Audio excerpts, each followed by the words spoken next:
Hey everybody, I am your host, Megan Deal, and we are on Espressodes. Today I am so excited about our guest, Coach Cuonzo Martin with Missouri State. He is the head men's basketball coach.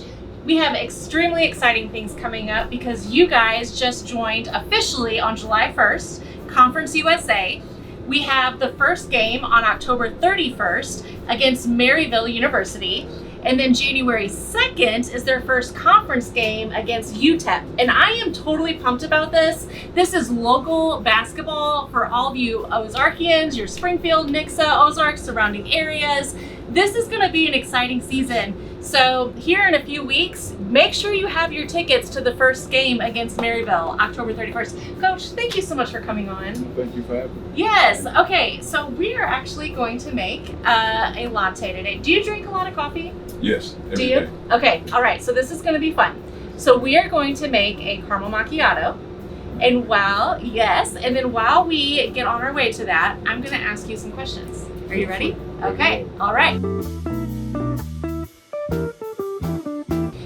What inspired you to get into coaching, and what keeps you passionate about coaching?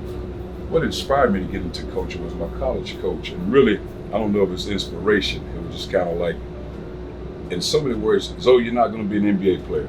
But that was my whole focus. So now let's make sure you get your degree so you can be successful in life. And then what happens about 2 weeks before I was about to play international basketball in Italy, I was done with college. He called me up and said, Zoe, I got a job for you. But I had to go back and finish a calendar year of school because when I was in college, I never went to summer school because I always worked in the summer. So I had to go back and finish up to get my degree. Then he hired me on his staff in 2000.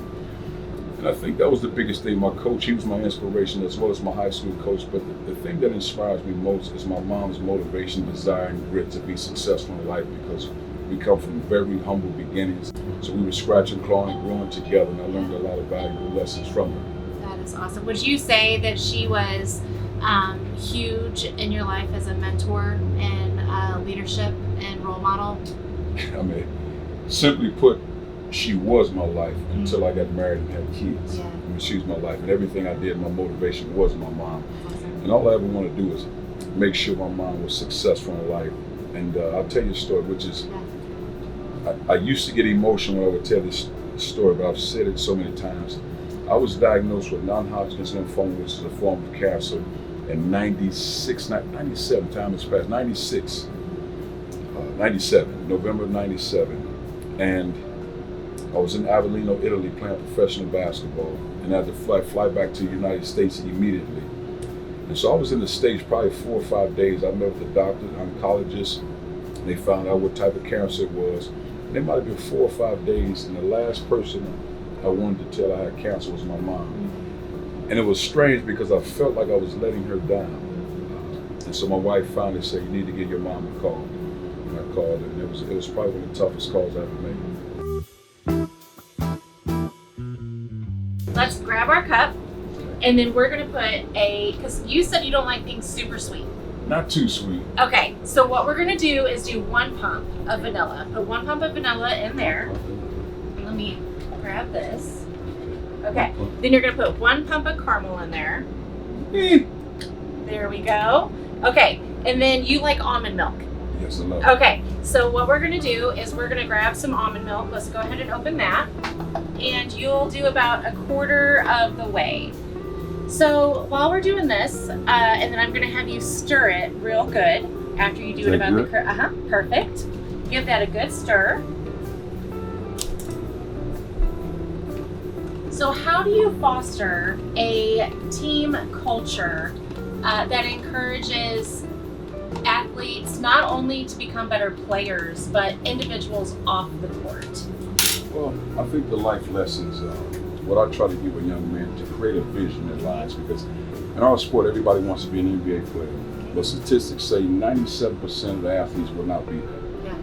But my job is to make sure they continue to aspire to be great. And whatever that means, in order to do that, we gotta have a vision. Let's implement this plan. Let's pursue it with diligence, determination, and commitment. Now, what I also tell them, there will be a bumpy road in order for us to get where we're trying to go. So maintain a level of humility, integrity, and character, keep working, you'll find your way. Because again, I've operated best in the storms. I've learned to manage through those storms, and I've seen a lot of greatness coming through them. But I think as long as we're on this earth, we will always encounter some level of storms. We got to be able to maneuver, deal with it, keep pushing forward. I love that. So normally in drinks, a shot would get mixed in your espresso, but a caramel macchiato, the shot is going to go on top. So we'll get down to the shot in just a minute. But how do you stay grounded and maintain perspective during high pressure games and seasons? Well, I think there's a sense of calmness through my experience in life, and what I've said many times, the game is a joy to me. I enjoy competing, I enjoy getting after, I enjoy seeing young men get developed. Where I come from, East St. Louis, I've seen a lot of things that most cases as a team you don't want to ever see. Yeah. But I've seen it. So now when you talk about a game of basketball, there's nothing that will discourage me in this game. Wins, losses, whatever, you continue to grow from them. But I've had enough life experience, like for example, dealing with cancer, seeing my mom in rough relationships as a young guy. Yeah. So man, this game is a sport, and I count it all joy when I'm out there competing. Yeah, that's awesome. You're from East St. Louis? Yes. Belleville East and Belleville West? Yes. I went to Belleville East. Oh, there you go. I graduated from there. There you Oh, go. that's Good so cool. All right, let's go down here and we are going to make a shot. So we're going to take this, set it on here, and then you'll press that button one time. So take this, set it. Is that? Yeah, just right there. Right, Yep, okay. and then press that one time.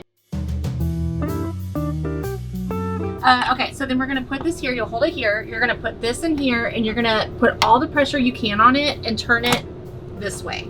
This way? Yes. Yeah, I've been lifting weights today, so. Oh yeah, there you go. And then get it real firm in there. And then let's lift it up. And then, yeah, let's give it one more stamp. Let's give it, because I think some grounds went in there. There we go. And then take this, dust off those grounds on the side so that nothing gets in the water. Okay, then we're gonna take that. Now there are two puzzle, I call them puzzle piece, like prongs. You're gonna fit those in there, and then you're gonna turn it right. Yes. So like underneath, see how there's Okay, like yes. these? Yeah. Stick it in there. Oh, you got Okay, it. there you Okay, go. now turn it right. There we go. And then we're gonna put this under, and then you'll press this one. This one right here. Perfect. Okay, so what would you say to young leaders who aren't even in sports, but young leaders just starting out in their careers and young coaches? What would you say, what advice would you give them starting out, and are there any non-negotiables? Well, in my life experience, there's a lot of things I would give them, but I think most important is dream big. Dream big, and I'll give you a story about that. Yeah.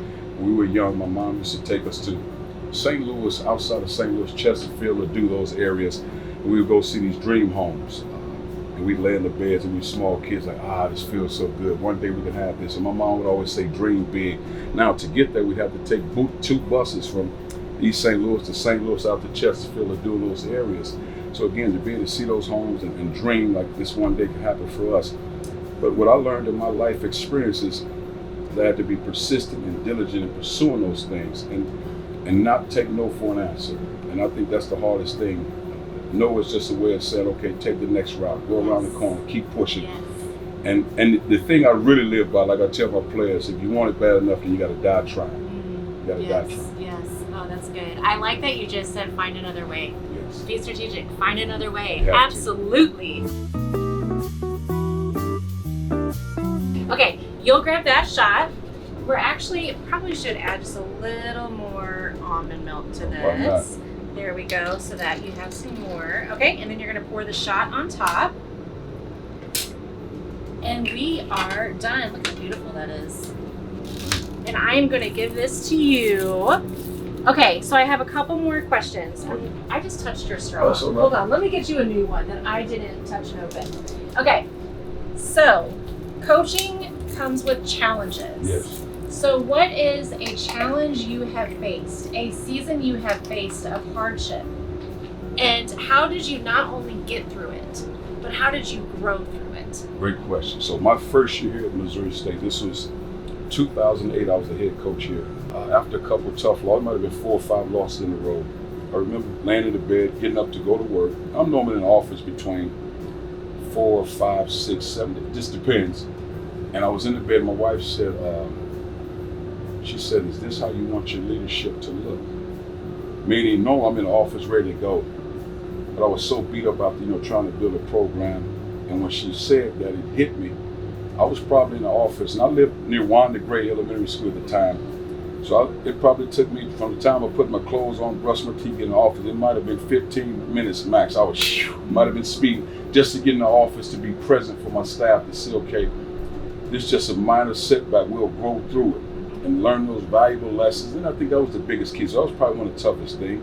But I think other tough times is when you're dealing with young men who can't see 10 years down the road. I always say, when I recruit a young guy, allow me to be your eyes for the next 20 years.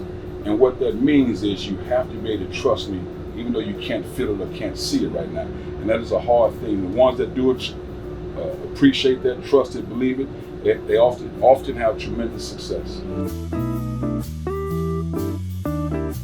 Cuonzo, what do you want your legacy to say on and off the court? Wow, it's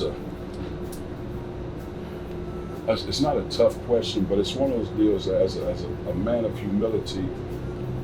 I think the legacy is whatever people say when they lay me to rest. Whatever they say, good or bad, doesn't matter. I think for me, I'm hopeful that they'll say he was a wonderful husband, he was a wonderful father, he was a tremendous teacher. Because wins and losses, they come and go, players come and go.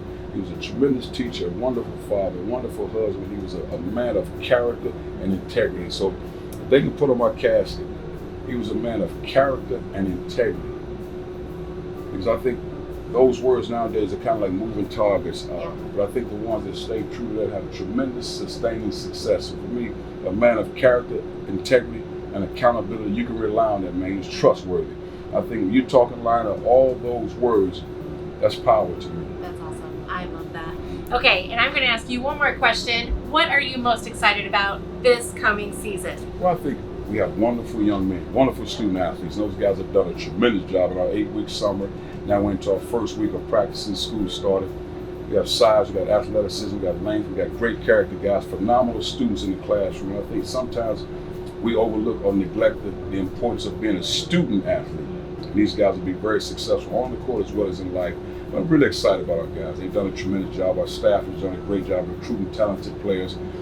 It'll be fun. We're looking forward to our fans getting in the arena, but most importantly, we need to support our football program first. Let's everybody get there on those Saturdays, and then we can filter into the arena later. Yeah, I love that. Cuonzo, thank you so much for coming on. Guys, go get your tickets. October 31st against Maryville. It's going to be huge. Let's go, guys. See ya.